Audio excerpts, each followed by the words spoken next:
Okay, welcome to block 4 of Math 346. This is my favorite block because I really do enjoy partial differential equations. I think they're just really interesting. You might like block 4 because it's the last block of Math 346, and that's okay. So what I wanted to do is I wanted to spend a little bit of time actually walking you through how to do one of these orthogonality conditions. How do you show that the inner product of cosine of m pi x over p and cosine of n pi x over p is equal to that orthogonality condition that's given in your homework problem. And so I want to walk you through a homework problem because I think it's worth your time, and it's worth it to me that you actually get one of these homework problems completely correct, which means that I have very high expectations for the other two remaining problems. So I'm going to walk you through all of the steps here that I'm interested in. And though there are a lot of videos online, some of these videos use very different notation. And so it's just helpful to actually see the problem worked out in all the notation you're used to. Okay, so what we have going on here is we have two integers. We have m and n, and we are not really sure if m is equal to n. So what we're going to do is run through this this inner product with two different cases. Case one is if m is equal to n, and case two is if m, or not equal to n, and case two will be if m is equal to n. So I like to start with the not equal to n first because it is a little bit longer. Get that one out of the way first. So this will be case one, where m is not equal to n.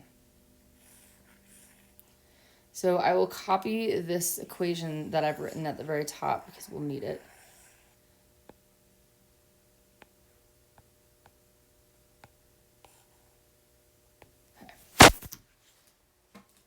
And what we need to do here is recognize that this integral on the right hand side is it's not achievable without doing a little bit of work on the right hand side. And all we're really going to do is use a trig identity. And as you might have guessed, it's one of the product trig identities. So just in general terms, this trig identity that we're going to use is I'm going to use the letters a and b as the argument. So cosine of a cosine of b is equal to 1/2 cosine of a plus b plus cosine of a minus b. And where in this particular case a is equal to m pi x over n, or over p, sorry, and b is equal to n pi x over p. So I'm just going to write the right hand side, this integral, using our new trig identity. So we'll throw the 1/2 on the outside. Negative p to p cosine of m pi x over p plus n pi x over p plus cosine of m pi x over p minus n pi x over p dx. Sorry about the tx at the end. Okay. And so the best thing to do here is simplify. So you always really want to simplify as you go. So all I'm really going to do is I'm going to pull out all of the different, I'm going to pull out the m pi over p and the n pi over p just to simplify the argument a little bit. So cosine m pi over p plus n pi over p times x, and then do the same thing with the second term.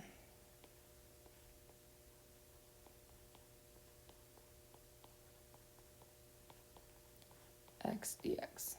Okay.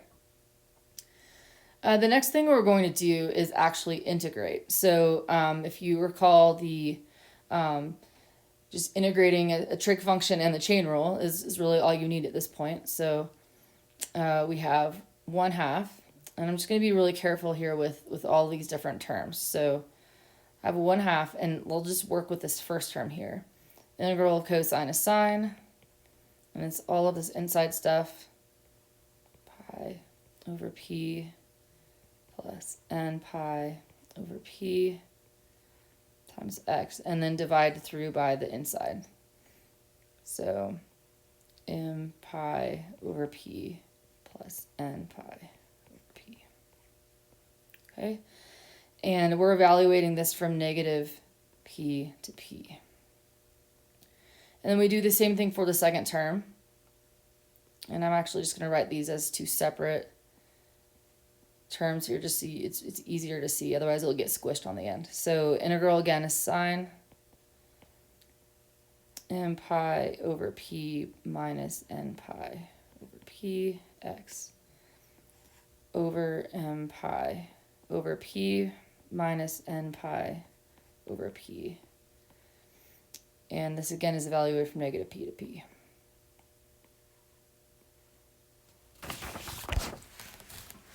Okay, so now we need to figure out what these terms are equal to. And it looks very horrifying, but I can promise you it's not too bad.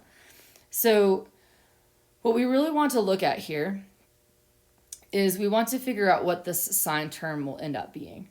And so if we evaluate, we'll just look at this first term. I will write this out on the side here. So let's just evaluate this first term here. And I'm just going to evaluate the numerator at p. So what we have here is sine. Now if x becomes p, and notice that the p's actually end up canceling. So what you end up having is sine of m pi plus n pi. So at x equals p, we have really this equation divided by m pi over p plus n pi over p. And you can pull out this m and the n, right? So it could be sine of m plus n parentheses pi. But we know that any, so the sine of any integer, and I'll use the letter k because it's different. Any integer k times pi is equal to 0 for all integer values k. So it should be fairly clear to see that this first term evaluated at p is 0. And equally true would be if I plugged in negative p for x, which is of course the second thing that we have to do. So at x equals negative p, you get the same thing. You end up with some integer value times pi as the argument of sine, and sine of k pi is equal to 0. So it should be fairly easy to see at this point that both the first term and the second term equals 0. And that is exactly what your homework is asking you to prove, is to show that for m is not equal to n, the inner product of cosine of m pi x over p and cosine of n pi x over p is equal to 0. And that is exactly what we just showed. So what do you need to show in your work is something similar to what I've written in blue here, is that, sine of any integer value times pi is equal to 0. And you will start to get really used to recognizing this as we go. Okay, so now let's look at this case 2, where m is equal to n. And so we have something fairly similar as this inner product. So cosine of n, so what I'm just going to do is let m equal n, exactly what I wrote here. So I have the cosine of n pi x over p cosine of n pi x over p. And this is equal to the integral from negative p to p. Now, we're going to multiply these two together, and you just get cosine squared of n pi x over p dx. Okay, and again, not super fun integrating this. So we're just going to use another trig identity. This one is a double angle formula. So this trig identity that we're going to be using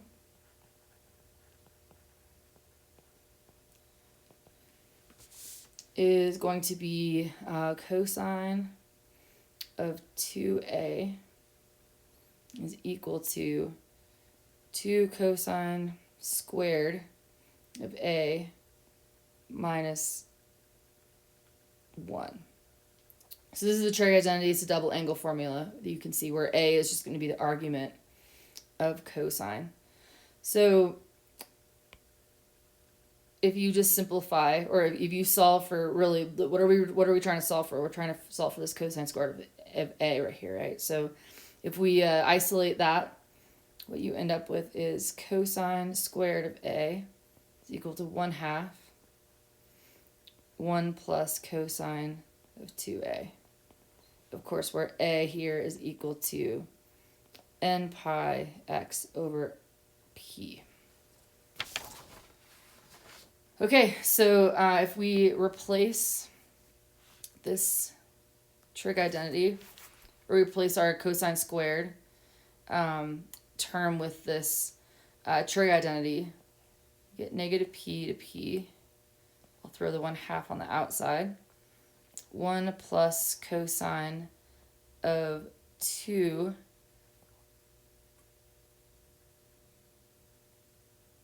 and all we do is n pi x over p dx. I'll put the 2's around there so you can see. Okay, so now let's just integrate. Now that we have created a summation here, we can actually integrate term by term. So I'll throw that down here. So the first term, we have 1/2. I actually should be able to get the 1/2 on the outside, just so for ease of computation. So the integral of 1, of course, is x, integrated from negative p to p, or evaluated from negative p to p, plus, well, the integral of cosine is sine again. And if you're starting to feel like this term might go away, you're right. So the integral of cosine is sine, and 2 n pi x over p divided by 2n pi over p, evaluated from negative p to p. Okay, so for the exact same reason as before, if I plug in a p for the second term here, well, the p's cancel, and I end up getting sine of 2n pi, which of course is 0. And the same exact thing happens if I evaluate at negative p. So this term, the second term, the sine term, sums to 0. And what we're left with is the x evaluated from p to negative p. And what that ends up being is 1/2. What you get is you get 2p. And of course the 2's cancel, and so you end up with p.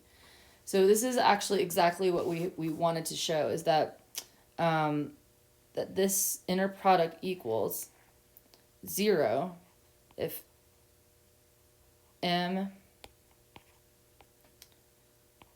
is not equal to n, and p if m is equal to n. Okay, so this is what I'm wanting to see for the remaining two orthogonality conditions. So good luck, and don't skip steps.